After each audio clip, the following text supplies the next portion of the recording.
So, hello and welcome to another episode of Retropower Uncut. I've lost track of how many episodes that is, but I won't even try and speculate on that one. Lots. So, you find me leaning against the end of the counter and looking at a box of bush tubes because we're about to get made another set of the Escort World Cup cross-member 45 Shore engine mount type bushes. These are about to go off to Neil at Bonded Motor Spares so he can make us another set of those. So if anybody else wants any of those 45 Shore nice and soft, much more refined Escort World Cup cross-member type engine mounting bushes, then just get in touch because we'll have a few. Again, we need some for our projects, but we're doing another batch, so there'll be some spare from that as well. So if you need any, just get in touch because the last lot have all gone. So, right, but moving on, we'll stroll into the workshop. There's lots going on, lots of exciting things. So we'll go over here. Hello, Fred. You're going to need to move, because I'm going to stand right there. So here we have a pair of Mercs. This one, which has been under a cover for a long time, which has been creeping along in the background of projects. There's been a few little pauses on that, and we've uncovered it because we've been doing various measurements on that one, and also this SL55 Merc Coupe. Because we've been looking at the possibilities for an existing customer, the customer who owns the two Kaiser projects that we've done so far. We've been looking at the possibilities of building him a 250 SL Pagoda, but doing that on the SL55 complete floor pan and running gear. The prospects are looking reasonable at the moment. We're not going to speculate too far, but the initial stab in the dark, casting a tape measure around things, it looks doable. With the exact structure and method is to be determined, but the plan is to keep as much as absolutely possible of that, but looking like one of those, although not a standard one of those. There'll be various modifications done as well. So yeah, that's why they're here, and that'll be exciting things to come, but that's a little way away on the horizon yet, but we just that's the reason for these being here. Moving on from those, James has been doing a few little jobs on the W111 Kaiser 2 project, been finishing off some interior parts. There were various little bits to do, the major thing being the seatbelt installation. He's been cracking on with that and getting on with getting the seatbelts in that, and a few other little things, sorting out some clearances for getting the seats to travel a little bit further on their runners. There was a clearance issue we were sorting out there with getting some more leg room, making the seats travel a bit further on their runners. There was a reason why they weren't going into loads of detail, but he's been sorting that out and modifying that, so that's sorted out now. And then moving on from that, I'll go V8 Manta. We've got the Manta 400 replica with the Rover V8 is now on the ramp and work's progressing apace on that. Literally as we speak. Yeah, that's got it's a 4.6 cross-bolted block Rover V8 in that from a P38 Range Rover originally. It's been rebuilt at some point prior to us seeing it, and that's in there now. That'll be on a, I was trying to remember what carburettor it's using now. I think it's an Edelbrock carburettor, 4-barrel carburettor. It's on an Edelbrock manifold. It's got I can't remember what cam it's got in it now. We didn't build the engine in that. It's actually a used engine in that. It's a project that we started some time ago, and that's having a used engine. It's a known good but used engine in that, which has a real steel cam in it. I can't remember which profile it is that's in it, but it's got a cam in it. It was a pretty healthy engine. It was in a previous project of a very long time ago customer, and it was a very, very healthy engine then. So should shift a Manta along quite nicely. So we're getting through the work on that. Clive's been working on the exhaust systems on that, getting the manifolds done for that. We're using P38 type tubular manifolds routed forwards because there's always a problem with the steering column in a Manta. On exhaust manifold clearance, the steering column is always difficult. So we're routing both the manifolds forward, bit similar to the TVR sort of setup that they use, where they route the manifolds forward, sweep one pipe across the front, then have a collector under the near side, and then shoot the pipe back on the near side in a single system going down that side. So that's the main piece of work going on at the moment. And then the rear axle, which is literally being fitted as we speak. That's a Volvo axle going into this. It's a Volvo 940 axle fitted with a Oh, I've got to remember which one it is. I think it's a Detroit True Track. I've got to remember now. It's the Detroit Limited Slip Diff that's in now on the standard Volvo ratio, which I've forgotten what ratio that is. Going into Volvo axle, which is fitted with like a pseudo Opel 400 setup. It's the same as I've done on a couple of the Ascona replicas that we've built, where we use a Opel Commodore type lower arm with a coil spring acting on the lower arm, and then a separate Bilstein damper off the back of the arm. It's quite a nice setup. We've used it a couple of times. It's great, really nice handling setup. So we're using that on the back and basically rebuilt all good standard Manta suspension on the front. So progressing nicely on that. Moving on, Utah, we've had the glass back yesterday from the glass people. That's all new glass, toughened, ground edges, apart from one little issue with the grinding, but that's been rectified at the moment. All ground and polished edges, really nicely made. And Adam had started work today, earlier on assembling the door tops. The actual car isn't here, so I can't point at it, and no point me nodding at it because it's not here. It's a long way south. That's down with Matt Simpson still at the moment, having the manifolds made. Manifold, it is only one. That's having the manifold made at Matt Simpson's at the moment, Simpson Race Exhausts. But yeah, the door tops are now being built up, the new chrome door tops, all the new glass, that's all being finished, so we can crack on with those. Then when the car's back, we can get the doors built up and get them in. So that's all looking good. So I think that's probably pretty much a quick synopsis of where we're at in here. We'll wander on next door and have a quick look, because there's a lot going on through there as well. We're progressing with Tom fabricating as well now. We're really actually cracking on with quite a lot of metal work. I've been working in here a fair bit as well. Scott's working in here, Tom's working in here, and Stu in here. We're really covering quite a lot of ground quite fast now. Quick little bit, we haven't just set this up for camera, this was being worked on earlier. These are parts for the Chevette that we're building at the moment.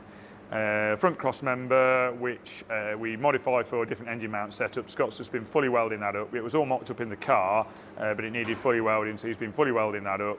He's been fully welding the various bits that were either spot welded or only lightly welded in production. He's fully welded all those bits. Let's give it a bit more strength. Atlas axle, let's get a fully floating Atlas axle that's going in the back of that. That's going to be going off the powder coat, but prior to that, it needs all the bracketry welding on. So he's just welded on the 4-link trailing link brackets, welded on the panhard rod bracket, which is like an adjustable height rose jointed panhard rod bracket, and then we've just got to plasma cut the damper brackets, which are going on the rear of the axle on this, not on the top like in an Escort. On the Chevette, because we're using the standard turret positions, the damper brackets or the coilover brackets come off the rear of the axle, so we gusset them onto the back. So I've just got to cut those brackets. Well, I need to do a slight edit on a drawing because the last set I did weren't for this axle tube diameter, so I've just got to tweak the drawing on that, and then we'll cut the damper brackets for that. And then these plates, these have just been blasted up and prepped. They just need bending to fit the bottom of the arm, and or welded in there, just skid plates on the lower arms just to reinforce those, and then we'll fully weld a few sights on the lower arms. We're not going to do a full sort of rally spec job on the lower arms. We're keeping the normal ball joints, not the Manta type 8SR type ball joints. The normal ones are perfectly good for road use, even very hard road use, they're fine. But some of the weld areas can be a little bit weak, so we're just going to weld those up, weld these strengthening plates on, and then all these bits will go off zinc metal spray and powder coat, then they'll be back ready for assembly. So that's that. So Scott's been on with that. We'll wander this way, past the Simca. Oops, oh dear, I've said it. Tom's been doing various things in here. I think Jamie will probably just go through a little bit of footage on the bulkhead fabrication that we've been doing. I can wander and point to it, but he's got some nice footage. We've been fabricating a new bulkhead on the car. Cal would have showed a little bit on it last week, but basically to install this item here, this vintage air combined heating, the HVAC unit basically, aircon and heating unit, we've got to change quite a lot of the bulkhead structure, which enables us to redesign a few things around the bulkhead anyway, which will in turn mean that we can make a couple of the bits of the composite bodywork a little bit nicer than they were as well around that area. We're going to be using the front air intakes. On these cars, there is an air intake by the front headlights on each side, which feeds into a big piece of the fiberglass moulding, which forms the inner wing and the wheel arch structure around here.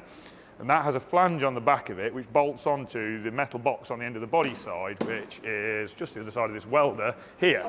That feeds air into here. This air is then fed down. I'll let Jamie zoom in on that. It's fed along there, and then there's two holes in the A-post on the back of there.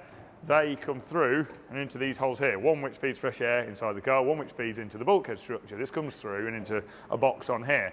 We're modifying the box. We've created a much taller, further forward but thinner box which goes across, which we put some nice gussets inside, some reinforcers. We've done the gussets with the swages facing in the direction of the airflow. These are reinforcers, but they also let the airflow through what will be a closed box.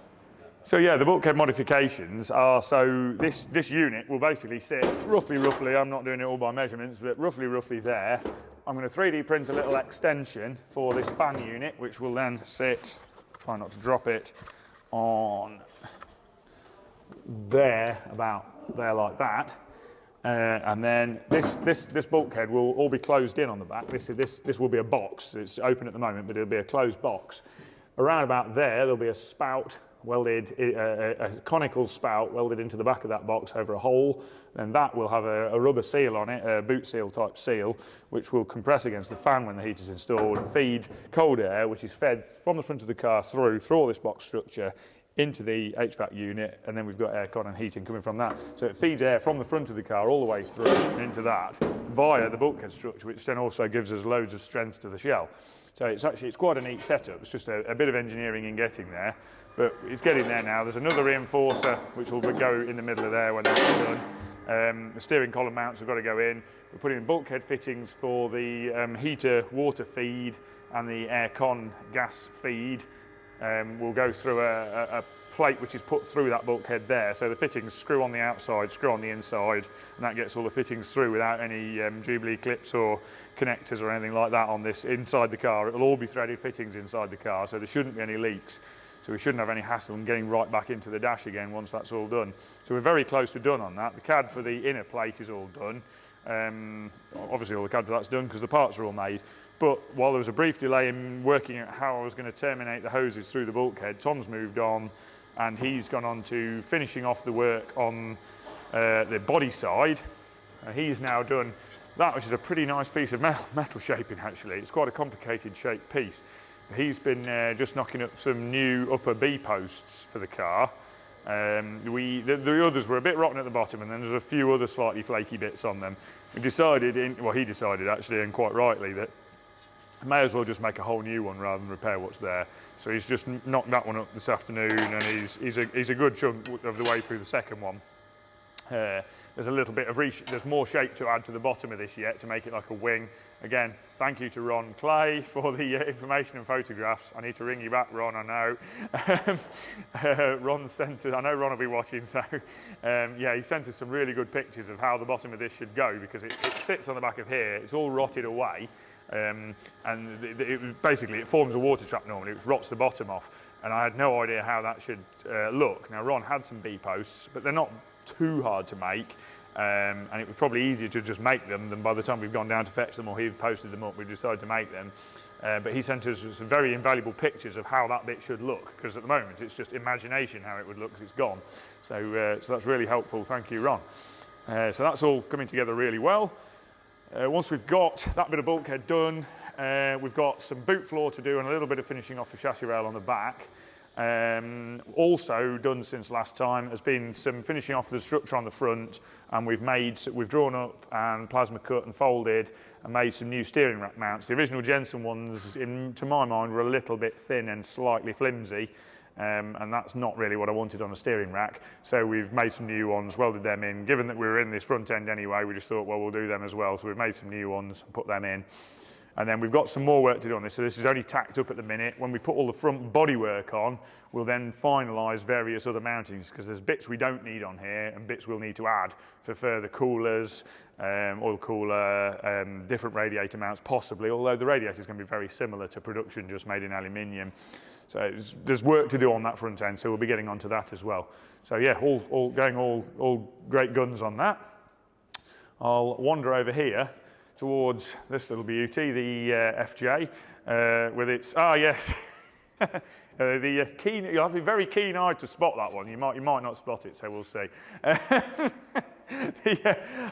We'll come on to that in a second, because I can see it peeping at me around the corner. The Morris, which Jamie's going to swivel around, I'm just going to catch him out, is parked on the lift. We put that on the lift the day before yesterday, so that we could go through the next round of fiddly jobs on that. Basically, all the fabricating, finishing, dry build type jobs. There's a very, very, very long list of lots of fairly minor but very, very important jobs.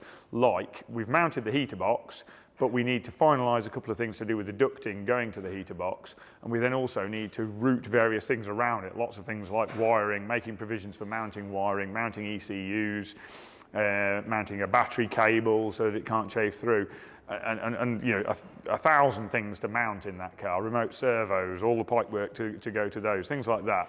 All of that needs mounting, all of that needs bracketry, it all needs threaded bosses, it all needs ways of mounting, and there's no space at all. It's such a tiny car that getting everything packed into that little tiny space is a really involved job. So it's a very long list, and it's quite a complex list to go through. So that's the next stage on that, is starting to chip away at that long list of, as I say, individually very small, but collectively extremely important tasks to get done on that before we sort of strip the car down and pull it all apart and start to think about any bodywork, finalising any bodywork. So moving on from that, yeah, the Land Cruiser, we are, shall I swing around here so Jamie can ping around? We have arrived this afternoon, an engine. We've decided, after a bit of pondering, head scratching, that we're going to go with the 1UZ-FE route for an engine, and we've just picked up a second-hand one. We were thinking about donor cars, decided on balance, actually there was a lot we weren't going to need if we bought a whole donor car, probably didn't make a lot of sense. So we've picked up just an engine. Obviously we're not going to be using the transmission. We can get the transmission we're going to be using, which is the A440F, I think, off the top of my head, transmission. We can get the entire transmission new from Toyota. There's a lot of things we can get new from Toyota, but what we can't get is the core engine. We can't get the actual castings for the engine new from Toyota. So we've got a second-hand engine. We'll get that all pulled apart at some point imminently to see what sort of condition it's in. It's fairly academic. It's all going to be rebuilt as new anyway, but we need a base engine to work from. So that's that. There's going to be a lot of detail work around that. It won't look anything like that once it's installed in this. There's a lot of work we're going to be doing to make that look more of the period to be sitting in this car. So I'm not going to explain it all now. We'll explain it as we go. But it won't look like that. The decision on this build is that whereas we would normally immediately strip a car completely and pretty much go straight into blasting it to see what we're doing, we're pretty confident looking over it that this car is very, very sound. There is very little rot in it. There's some, but very little. I mean, somebody I noticed on the video had picked up on some self-tapping screws sticking out through the floor on one of the previous videos and suggested that was perhaps repairing some rust. It's not. It's a pretty stupid thing to have done, putting the self-tapping screws through the floor, but they're not repairing rust. They're actually holding some trim in, and they've just been screwed all the way through the floor. But there's very little rot on it. There's some in the hard top, and there's some in the little corners of body panels, but the main structure is extremely good. The chassis is all extremely good. So we're very confident. For once, we're pretty confident that there's not a lot to go at rot-wise. So the plan is that we're going to strip all the cosmetic stuff out of the engine bay and pull the engine and gearbox out. And then we're going to start the dry build, or at least do the bulk of the dry build with the vehicle built, because there's not a lot of serious structural modifications or serious metalwork modifications required as far as we can determine. So we're hoping to do a lot of the dry build with the vehicle as it is, and then strip it and then get into the metalwork, of which hopefully there won't be very much, and then start going through all the actual restoration work after that point, which is backwards to how we would normally do it, but that's the plan we've got at the moment. So yeah, watch this space in terms of that going in there, because that will be happening reasonably imminently, dependent on transmission acquisition. So that's that, and then I guess moving on, I'm going to point at a booth which you can't see because it's dark, but Gaz is finally on the Mustang. The flatting and polishing of the main body shell is complete, and the panels painted so far, which is the boot lid and the doors. But in addition, he's now painting the myriad of other panels, so he's got a complete set of panels in the booth, which he's going to have to be dancing around tomorrow, putting the final paint on a large quantity of other panels. So that's his task tomorrow. At that point, I think we're pretty much there. I think the only bit we won't be painting at that stage is the bonnet, because there's a little question mark on that, which we won't know until we've got an engine in. But everything else, I think, at that stage will be painted. So that's where we're at. I think I've pretty much covered everything at some speed. So yeah, I hope you enjoy our little summary of what we've been up to. And yeah, we'll see you again next week. Bye.